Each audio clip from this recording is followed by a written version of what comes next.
அனைவருக்கும் ஆனந்த வணக்கங்கள். இன்றைய தலைப்பு, don't be serious, be happy, be relax in your space. இது என்ன தலைப்பு? சீரியஸா இருக்க வேண்டாம். ஆக்சுவலி நீங்க தான் அதை எல்லாருமே அதை விரும்ப தான் செய்யறோம். நம்ம யாருமே சீரியஸா இருக்கணும் விருப்பப்படுறது இல்லை.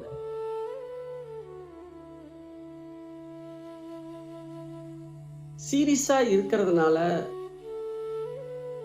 நம்ம நினைச்சது நடந்தாலும் கூட பெரிய ஒரு ஜாய் கிடைக்காது. நல்லா கவனிங்க. லைஃப்ல நீங்க நினைக்கிறது எல்லாமே நடத்துறதுக்கான விஷயங்கள் இருக்கு. அதை பத்தி யோசிக்கிறது, செயல்படுத்துறது, பிளான் பண்றது ஓகே. ஆனா நடக்கலைன்னா உடனே நம்ம துக்கத்துக்கு போறதோ, விரக்திக்கு போறதோ, ஏமாற்றத்தை ஃபீல் பண்றதோ இது தேவையில்லாத விஷயம். Life is nothing but listening and learning, that's all. வாழ்க்கையே ஒரு பாடம் தான். அது ரிலாக்ஸ்டா மூவ் பண்ண கத்துக்குங்க. நல்லா புரிஞ்சுங்க. வாழ்க்கையில எப்ப நீங்க ஒரு பாடத்தை கத்துக்கீங்க அப்படின்னா, ரிலாக்ஸ்டு ஸ்பேஸ்க்குள்ள இருந்தா மட்டும்தான் அது நீங்க பாடமா எடுத்துக்குவீங்க. ஒரு அச்சீவ்மெண்ட், ஒரு கோல் வச்சிருக்கீங்க அப்படின்னா, அது நடப்பதற்கு முன்பு நிறைய படிகள் இருக்கும். நிறைய விஷயங்களை எக்ஸிக்யூட் பண்ணணும். அதுல நிறைய விஷயங்கள் தவறாக கூட செய்யலாம், நடக்க ஆரம்பிக்கலாம். அதை நீங்க நெகட்டிவா எடுத்துக்காம பாடமா எடுத்துக்கணும். எல்லாருமே சொல்லுவாங்க. ஆனா எப்படி பாடமா எடுத்துக்க முடியும்? எல்லாருமே தெரிஞ்ச விஷயம் தான். ஆனா எப்படி எடுத்துக்க முடியும்னா, முதல் விஷயம் உங்களுக்குள்ள எக்ஸ்பெக்டேஷன் இல்லாம இருக்கணும். எதிர்பார்ப்பு இல்லாம செயல்பட துவங்க கத்துக்கணும். அப்படின்னா என்ன? உங்களுக்குள்ள நீங்க ரிலாக்ஸ்டான ஸ்பேஸ்ல இருந்து வேலையை துவங்க கத்துக்குங்க.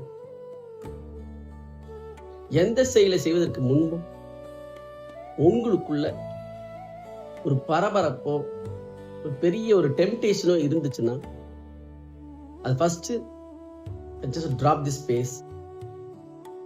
I drop this emotional. இந்த உணர்ச்சிகளை கைவிடுகின்றேன் சொல்லிட்டு ஆரம்பிங்க.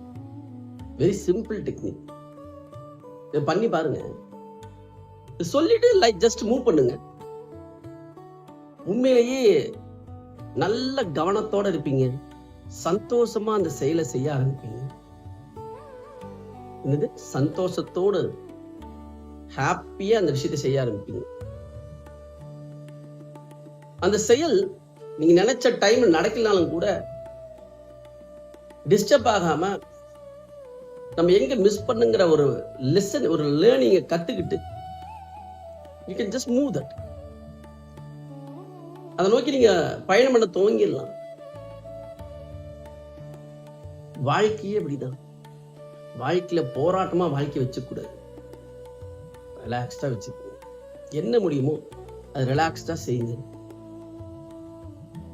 ரிலாக்ஸ்டா சிந்திங்க. உங்களை நீங்களே ஹேண்டில் பண்ண கத்துக்குங்க. இந்த சத்சங்கத்தின் மூலமாக நான் சொல்வது ஒன்றே ஒன்றுதான். உங்களுக்குள் பொங்குகின்ற எமோஷனல் உணர்ச்சிகள், உணர்ச்சி முடிச்சுகளை ஹேண்டில் பண்ண கத்துக்கிட்டீங்கன்னா லைஃப் ரொம்ப ரிலாக்ஸா தான் இருக்கும். எந்த செயலை துவங்குவதற்கு முன்பும், எதை பற்றி சிந்திக்கும் போதும் உங்களுக்குள்ள இம்பேலன்ஸ்டா ஆச்சுன்னா, உங்களுடைய சந்தோஷத்தை கெடுக்கக்கூடிய எந்த ஒரு உணர்ச்சிகள் வந்தாலும் சரி, அததான் நான் உணர்ச்சி முடிச்சுகள்னு சொல்றேன். அது எதுவாயினும் சரி, இந்த உணர்ச்சிகளை, இந்த எண்ணங்களை கைவிடுகின்றேன் சொல்லிட்டு அப்புறம் சிந்திங்க. சிந்திச்சு பாருங்க. நான் அது மாதிரி வாழ்ந்து பார்த்திருக்கேன். அப்ப இந்த சிந்தனையோட ரொம்ப ஜாய்ஃபுல்லா இருந்து யோசிப்பீங்க. அப்ப இந்த செயலும் கூட ரொம்ப ரிலாக்ஸ்டா மூவ் ஆகும். வாழ்கின்ற இந்த வாழ்க்கையை ஒரு அமைதியோடு, ஒரு நிறைவோடு வாழ முடியும். மனிதன் எல்லாருமே எதிர்பார்க்கிறது ஒரு பீஸ்ஃபுல்னஸ் தான். எல்லாருமே எதிர்பார்க்கிறது ஒரு ஆழ்ந்த அமைதியும் ஒரு சந்தோஷமே. அது பெரிய விஷயம் அல்ல. Very simple. Declare your self.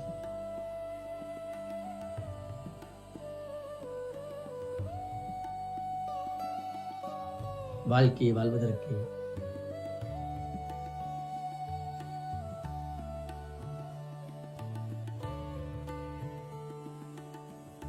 இதன் மூலமாக நான் சொல்வது ஒன்றே ஒன்றுதான். உங்களை தொந்தரவு செய்யக்கூடிய எந்த எண்ணங்கள் ஆயினும் சரி, அந்த எண்ணங்களை கவனித்து இந்த எண்ணங்களை கைவிடுகின்றேன் என்று சொல்லி ஒரு 3 முறை சொல்லுங்க. ஒண்ணு பரபரன்னு ஆசையா பொங்கும், இன்னொன்னு பயத்தை நோக்கி போகும். இது ஏதுவாயினும் சரி, நீங்க ஃபர்ஸ்ட் அதை கவனிக்க ஆரம்பிச்சு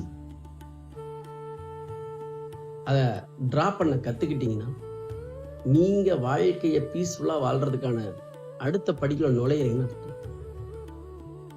இது மூலமா எப்படி நீங்க நினைக்கிற விஷயங்கள்லாம் நெக்ஸ்ட் ஸ்டெப் மூவ் ஆகும்னா, உங்களுடைய கான்சியஸ்னஸ் ரைஸ் ஆக ஆரம்பிச்சிடும்.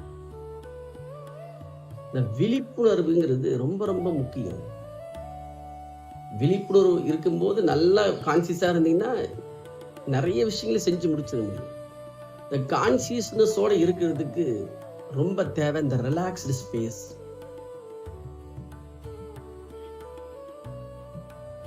இது எப்படி அதிகமாகுதுன்னு சொல்றேன். இந்த கான்சியஸை அதிகப்படுத்துறதுக்கு இது ஒரு வகையான நேரடியான வழி. உங்களுக்குள்ள பொங்குகின்ற இந்த எமோஷனல் இம்பேலன்ஸை நீங்க கவனிக்க கத்துக்கிட்டீங்க அப்படின்னா நிச்சயமா நீங்க வெளி உலக வாழ்க்கையில உங்க கவனம் இன்னும் ஆழமாயிடுங்கிறதுனால இது ஒரு அருமையான ஒரு டெக்னிக். நான் என் வாழ்க்கையில் பயன்படுத்தியது. இந்த விழிப்புணர்வு அதிகப்படுத்துறதுக்கு நிறைய பயிற்சிகள், நிறைய யோகங்கள், நிறைய தியானங்கள் இருக்கு. அதுல பெஸ்டா நான் ஃபீல் பண்றது, உள்முகமாக உங்களுக்குள் பொங்குகின்ற எண்ணங்களையும் உணர்ச்சிகளையும் நீங்க கவனிக்க கத்துக்கிறது. இதை லெசன் பண்ண கத்துக்கிட்டீங்கன்னா ஆட்டோமேட்டிக்கா உங்க கான்சியஸ் ரைஸ் ஆயிடும். அப்படின்னு அர்த்தம், உங்களை நீங்க பேலன்ஸ்டா வச்சுக்க கொடுது. நீங்க பேலன்ஸ்டா வச்சுக்கிட்டீங்கன்னாவே போதும். மன தைரியம் வந்துடும், தன்னம்பிக்கை புதுப்பிக்க ஆரம்பிச்சிடும், தன்னம்பிக்கை வர ஆரம்பிச்சிடும், ஒரு ஸ்ட்ரென்த்தா ஃபீல் பண்ண ஆரம்பிச்சிருக்கீங்க. அதுக்கப்புறம் நீங்க எடுக்கிற டெசிஷன்ஸ் எல்லாமே ரைட்டா மூவ் ஆகிட்டே இருக்கும். எங்க உங்களை நீங்க இம்பேலன்ஸ்டா உள்ளுக்குள்ள கேரி அவுட் ஆகிட்டே இருந்துச்சுன்னா நம்ம மேலேயே அவநம்பிக்கை வர்றதுக்கு காரணம் இதுதான். இதனால ஒரு மனிதனுக்கு அவநம்பிக்கை தன் மீதே வருகின்றது.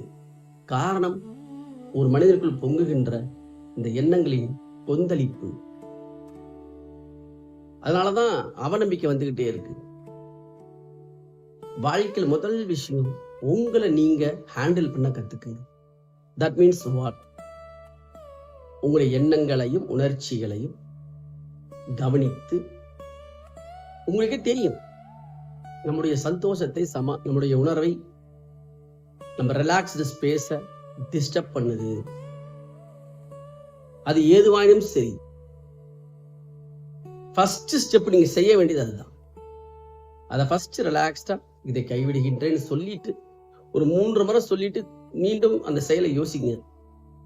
நீங்க ஃபீல் பண்ண முடியும், அதுக்கான எக்ஸிகியூஷன் பாயிண்ட் நெக்ஸ்ட் டோர் திறந்துகிட்டே இருக்கும். அதை சந்தோஷமா திங்க் பண்ணுவீங்க, அந்த செயலை சந்தோஷமா செய்ய ஆரம்பிப்பீங்க. So don't be serious, be happy. ஜாய்ஃபுல்லா இருங்க. வாழ்க்கை வாழ்வதற்கு நன்றி. ஆனந்தமாக வாழுங்க. ஆனந்த நன்றி.